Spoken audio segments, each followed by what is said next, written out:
Hi guys, तुम्ही बघू शकता माझ्याकडे विंटर सीझनचा हा चार्ट्स आहे. अशा पद्धतीप्रमाणे तुम्ही प्रत्येक सीझनचे असे चार्ट्स, असे सिम्पल चार्ट्स म्हणून तुम्ही बनवून दाखवू शकता.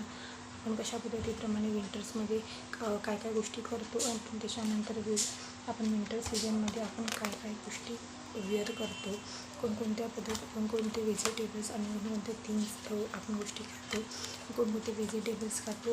अशा पद्धतीने जर तुम्ही मुलांसाठी जर ॲक्टिव्हिटीज छोटेसे सिम्पल असे बनवले एखाद्या चार्ट्सवरती तरी, जेणेकरून मुलं ॲट्रॅक्टिव्ह होतील आणि ते असे गोष्टी पॅरेंट्ससुद्धा सांगू तुम्हीसुद्धा दाखवू शकाल, सांगू शकाल PTAमध्ये किंवा ज्यावेळेला ॲडमिशन स्टार्ट होईल त्यावेळेला तो फायदा तुमच्यासाठी हा होईल. तुमच्याकडे ऑटोमॅटिक ॲडमिशनचा ते वाढतील आणि अशा पद्धतीप्रमाणे तुम्ही असे चार्ट्स तुम्ही तुमच्या स्कूल्समध्ये सुद्धा ज्या स्कूल टीचर आहेत त्या ॲक्टिव्हिटीसाठी तुम्हालासुद्धा उपयोगात येतील आणि जेणेकरून आपण अशा पद्धतीप्रमाणे मुलांना आपल्याकडे मुलं नक्कीच टीचर